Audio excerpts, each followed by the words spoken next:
Bismillahirrahmanirrahim. Assalamualaikum warahmatullahi wabarakatuh. Baik, kami di sini dari kelompok 3, kami akan mempresentasikan materi mengenai pelajaran pengelolaan kelas, yaitu tentang pendekatan dalam pengelolaan kelas. Nah, di sini kita menjelaskan mengenai ranah modifikasi tingkah laku. Baik, langsung saja, saya Anida Alfia Wardah. Saya akan menjelaskan mengenai definisi modifikasi tingkah laku dan juga karakteristik modifikasi tingkah laku. Sebelumnya bisa dibaca terlebih dahulu ya makalah yang telah kami share sebelumnya. Bisa dilihat yang pertama mengenai definisi pendekatan modifikasi tingkah laku. Secara terminologi, modifikasi perilaku itu berasal dari bahasa Inggris, yaitu behavior modification atau modifikasi perilaku. Nah, untuk secara istilahnya, di sini ada beberapa pengertian dari beberapa ahli. Di sini yang pertama ada pengertian dari Yapsir. Yapsir mengemukakan bahwa modifikasi perilaku ialah suatu metode untuk mengubah perilaku manusia dengan cara menerapkan teknik conditioning atau kondisional. Jadi untuk di sini kan ada beberapa pengertian.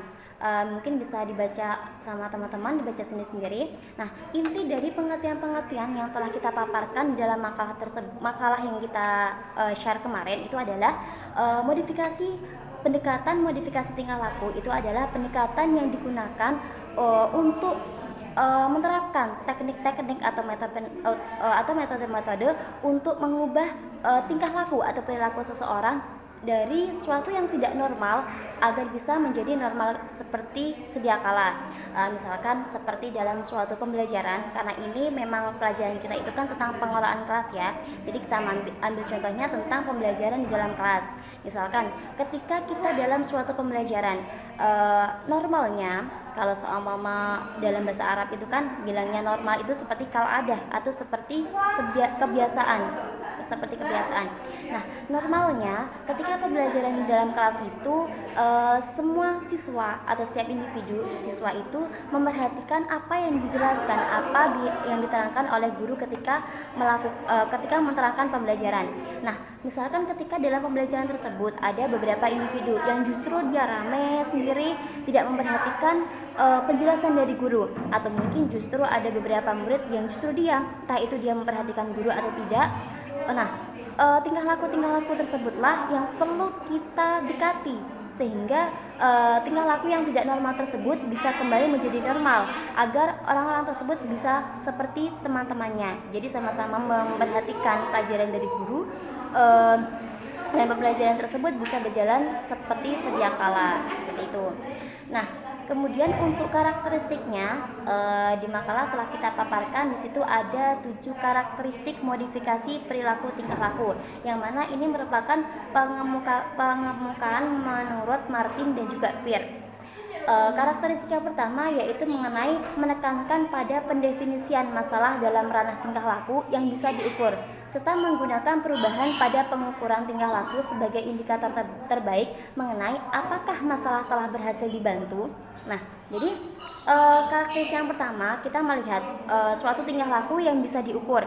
Misalkan seorang yang nakal itu kan bisa diukur. Kenakalan seseorang itu kan bisa diukur. Apakah itu kenakalannya itu dalam ranah sedang atau tingkat tinggi, itu kan bisa diukur. Nah, kita menekankan pada tingkah laku yang bisa diukur, di mana ketika kita memiliki teknik atau metode pendekatan modifikasi tersebut yang mana kita terapkan pada tingkah laku individu tersebut, nah kita ukur apakah metode tersebut bisa digunakan untuk menyelesaikan masalah tersebut atau tidak. Nah, seperti itu. Jadi kita lihat apakah perubahannya itu perubahan daripada tingkah laku, teknik atau metode yang kita terapkan itu bisa membantu permasalahan tersebut bisa diatasi atau tidak. Nah, karakteristik yang pertama seperti itu. Kemudian yang kedua yaitu prosedur dan teknik treatment. Treatment di sini adalah teknik pengobatan, merupakan cara untuk mengubah lingkungan individu, orang, objek, kejadian, atau tingkah laku individu sendiri dalam rangka membantunya berfungsi secara penuh di tengah masyarakat. Nah, untuk karakteristik kedua di sini, seorang modifikator itu berperan penuh untuk membantu individu tersebut agar dia bisa menyesuaikan diri dalam lingkungan sekitarnya. Jadi selain modifikator tersebut membantu seorang individu atau kita sebut klien saja ya, kita sebut klien untuk mengatasi tingkah lakunya tersebut, kita juga membantu untuk menyesuaikan keadaan lingkungannya agar lingkungan tersebut bisa membantu seseorang tersebut bisa mengatasi bisa menstabilkan tingkah lakunya sesuai dengan keadaannya, seperti itu. Kemudian yang ketiga yaitu metode-metode dan prinsip-prinsip modifikasi perilaku dapat dideskripsikan dengan tepat dan jelas sehingga mampu direplikasi oleh pemberi modifikasi perilaku lainnya. Nah, jadi teknik atau metode yang digunakan oleh modifikator tersebut itu bisa dideskripsikan sehingga teknik tersebut bisa digunakan oleh modifikator yang lain untuk mengatasi permasalahan klien yang lainnya. Nah, kemudian yang keempat, teknik-teknik modifikasi perilaku sering diaplikasikan oleh individu dalam kehidupan sehari-hari. Deskripsi yang jelas dari teknik modifikasi perilaku yang dilakukan memungkinkan orang tua, guru, pelatih, dan lain-lain untuk mengaplikasikan modifikasi perilaku pada situasi sehari-hari. Jadi, untuk modifikasi ini karena dia sudah terbiasa diterapkan dalam kehidupan sehari-harinya sehingga hal itu sudah menjadi kebiasaan dari individu tersebut sehingga guru-guru yang lain bisa mudah untuk menerapkan modifikasi tersebut atau pendekatan tersebut kepada individu tersebut. Yang kelima yaitu teknik modifikasi perilaku merupakan percabangan dari penelitian aplikatif mengenai psikologi belajar secara umum dan prinsip-prinsip operant serta Pavlovian conditional secara khusus.